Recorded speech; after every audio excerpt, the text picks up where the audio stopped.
Fraîchement sacré champion d'Afrique, la Côte d'Ivoire a solidifié leur position en tant que grande nation du football africain. Portée par une nouvelle génération remplie de talents, tels que Yaya Fofana, Odilon Koussenou ou Simon Adjingra, l'horizon s'annonce vachement prometteur pour l'équipe nationale ivoirienne. Sous la direction de leur jeune entraîneur Emers Faé, la jeunesse prend désormais les rênes de la sélection. Une jeunesse qui veut tout gagner et marquer l'histoire de son pays.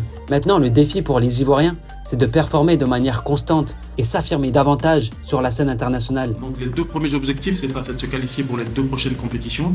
Et bien évidemment, quand vous êtes tenant du titre, vous êtes obligé d'aller là-bas avec les armes nécessaires pour remettre votre titre en jeu et rentrer avec la coupe à la maison. Beaucoup de jeunes talents ivoiriens frappent à la porte de l'équipe nationale et il est temps de les présenter. Voici donc une présentation de 10 jeunes talents ivoiriens.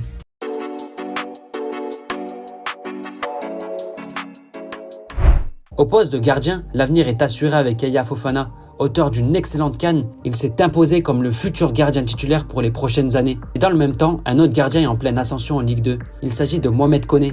En manque de temps de jeu, il est arrivé en prêt à Dunkerque l'hiver dernier et il s'est imposé comme un gardien très prometteur. Depuis son arrivée, Koné a été un élément clé de la remontée spectaculaire de son équipe au classement. Avant son arrivée, Dunkerque était 19e du classement et était prédestiné à la relégation. Mais grâce entre autres à Koné, son équipe s'est relevée jusqu'à assurer son maintien en Ligue 2. Des performances auxquelles il n'est pas étranger. Il apporte de la sérénité et sur sa ligne, il est capable d'arrêts spectaculaires. Il a notamment été élu joueur du mois d'avril par ses supporters. Des performances qui attirent l'œil de Charleroi, qui souhaite le recruter. À 22 ans, il a connu sa première convocation avec les éléphants en mars dernier et Mohamed Koné se voit être l'un des grands espoirs des éléphants au poste de gardien. Luc Zogbe, il a disputé à peine 2 matchs en pro, mais il est déjà considéré comme un latéral très prometteur. Formé en Côte d'Ivoire, il est arrivé à Brest l'été dernier et pendant quelques mois, le club brestois l'a mis à l'essai. Et il a fini par les convaincre, ce qui lui a permis de signer un contrat de 4 ans avec le Stade brestois. C'est un latéral aux attributs physiques avec des appuis toniques. Il aime aller au duel et se montre dynamique sur le terrain. Sa rigueur défensive et sa capacité à se projeter vers l'avant en fait un joueur polyvalent et précieux. Mais il doit encore travailler sur l'aspect tactique de son jeu et sur ses premières relances. Sa marge de progression reste importante, ce qui laisse entrevoir un potentiel à exploiter. À seulement 19 ans, il a déjà connu une sélection avec les U23 ivoiriens. Malgré la forte concurrence pour une place en équipe nationale, notamment avec des joueurs comme Wilfried Singo et Guela Doué, Zogbe reste néanmoins un joueur à suivre de près. Avec du temps de jeu et un encadrement approprié, il pourrait bien devenir un élément important de la sélection. Abakar Silla, transfert record du Racing Club de Strasbourg, l'année dernière avec le club Bruges, il s'était fait remarquer avec des performances ultra convaincantes, notamment lors de son premier match en Ligue des Champions, où il avait été extraordinaire en étant élu homme du match. Ces performances lui ont donc valu ce transfert en Ligue 1 à Strasbourg, pour un montant de 20 millions d'euros. Pourtant, cette saison, il n'a pas été impérial. Des erreurs et des manques de concentration lui ont coûté quelques erreurs fatales. Mais en termes de talent intrinsèque, Silla a énormément de qualité. C'est un défenseur central gaucher, serein à la relance, fort dans les duels et particulièrement brillant dans ses interventions. Abakar Silla compte 5 sélections, mais il doit encore continuer à se battre pour gagner sa place dans le groupe des éléphants. Junior Dias, formé au FC Nantes, il a été prêté cette année à Annecy en Ligue 2, où il a montré pas mal de ses qualités. Régulièrement titulaire, il a joué au total 16 matchs et il a livré dans l'ensemble de bonnes prestations lorsqu'il a joué. Ses statistiques défensives sont particulièrement intéressantes. Il est le 2e de son équipe en termes d'interception et le 3e en termes de blocage. Dias est un joueur capable de répondre présent dans les duels en étant dur sur l'homme et agressif. En plus de ses performances avec son club, il est international avec les U23 ivoiriens et c'est clairement un joueur à suivre de près, tant pour ses performances en club que pour son avenir en sélection. Sékou Fofana, arrivé cet été à l'US Avranches, il s'est rapidement imposé au poste de latéral gauche. Prêté par le club suisse de Lausanne, il a disputé cette année 25 matchs en inscrivant un but et délivrant 4 passes décisives. C'est un latéral au profil moderne, il est tonique, actif sur son côté, il met de l'intensité dans son jeu et se projette énormément vers l'avant. Sa capacité à apporter autant défensivement qu'offensivement fait de lui un joueur complet et très apprécié. Ses performances vraiment intéressantes ont attiré l'attention de nombreux recruteurs. Parmi les clubs intéressés, il y a Brest en passe de se qualifier pour la Ligue des Champions qui souhaite le recruter. Mais pas que, il y a aussi Mayence, le LOSC et Bordeaux qui apprécient également son profil. Sékou Fofana a même été appelé en sélection U23. Ses qualités et sa progression constante en font un joueur définitivement à suivre de près pour les prochaines années. Roméo Amané, actuellement sous les couleurs d'Aken en Suède, c'est un joueur aux qualités techniques largement au-dessus de la moyenne. Ses statistiques en dribble, projection vers l'avant et les fautes qu'il subit illustrent parfaitement son style de jeu.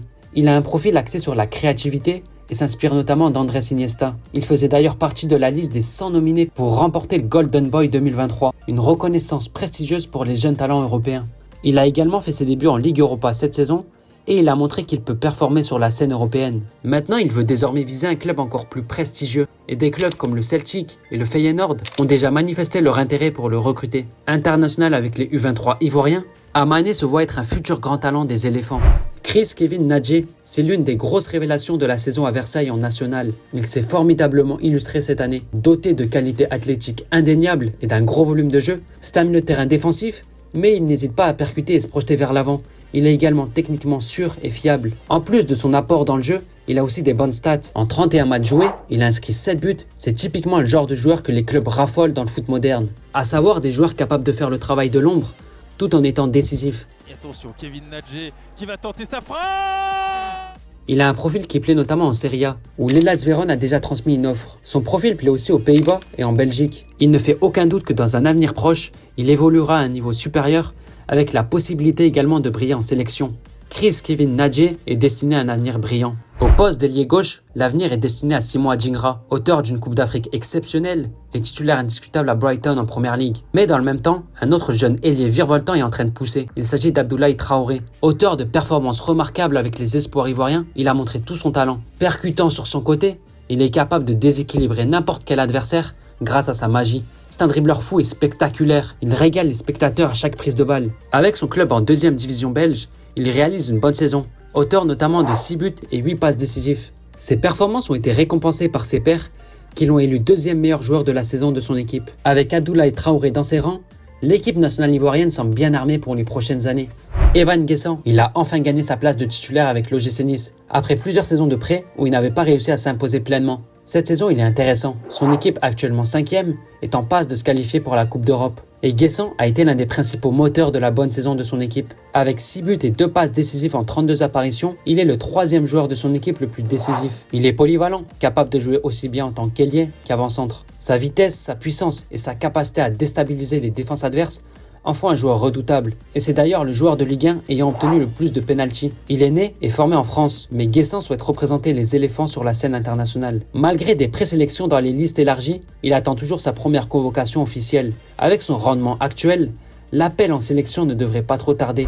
Capitaine avec l'équipe espoir ivoirienne, Béni Traoré est un cadre de la nouvelle génération. En mars dernier, les U23 ivoiriens avaient réalisé un excellent match contre les U23 de l'équipe de France. Et parmi les joueurs qui se sont démarqués, Béni Traoré en faisait partie. Mais son parcours en club, ça ne va pas très bien. D'abord recruté l'été dernier à Sheffield United en Première Ligue, il a peu joué et s'est directement fait prêter l'hiver dernier au FC Nantes. Depuis son arrivée à Nantes, c'est le même problème. Il n'est toujours pas titulaire et ne se contente que de quelques minutes. En revanche, l'année dernière, il a connu une saison étincelante en Suède, où il avait vraiment performé dans le championnat suédois, avec 15 buts en 20 matchs. Béni Traoré est un joueur rempli de qualités, et l'une de ses plus grosses qualités, c'est sa percussion, avec notamment sa vitesse, son agilité et sa capacité à dribbler. Toutes ces caractéristiques font de lui un joueur imprévisible et important dans une équipe. Malgré les difficultés rencontrées dans sa carrière en club, Béni Traoré reste un joueur talentueux avec un potentiel évident. Moïse Saïdion, grosse révélation de Ligue 2 l'année dernière, il s'était imposé comme l'un des joueurs les plus prometteurs du championnat. Il est gaucher, mais capable de marquer également du pied droit. C'est un renard des surfaces, constamment bien placé et prêt à jaillir pour marquer. Techniquement, il est très fiable et même capable de gestes délicieux. Cette année, il est revenu de prêt à Strasbourg et beaucoup pensaient qu'il allait exploser en Ligue 1. Mais malheureusement pour lui, il a connu des blessures qui l'ont freiné dans sa progression. Saïdion reste ambitieux et veut rejoindre la sélection d'ici peu. Vous avez la sélection nationale ivoirienne dans un coin de la tête ou... Oui, bien sûr, bien sûr. Et je pense que ça va se faire très vite. La sélection, il l'a connu avec les U23. Il a été performant, il a marqué des buts, il a montré tout son potentiel qui pourrait l'amener un jour chez les A. En tout cas, il a le talent et maintenant reste à lui de prouver qu'il peut briller au plus haut niveau. Avec cette nouvelle CAN remportée, la Côte d'Ivoire a écrit de nouvelles pages glorieuses de son histoire. Et avec une telle génération qui arrive, les Ivoiriens doivent élever leur ambition et viser encore plus loin. Il est temps de dominer sur le continent africain, mais aussi de se faire entendre sur la scène internationale. Pas qualifiée lors des 2 dernières Coupes du Monde, la Côte d'Ivoire doit retrouver sa place et sa reconnaissance mondiale. Une fois qu'on aura obtenu notre billet pour la Coupe du Monde, l'objectif sera d'aller au moins jusqu'aux phases finales. Le moment est venu pour les éléphants d'écrire leur nom à l'échelle mondiale et de rappeler au monde entier la force et le talent du football ivoirien.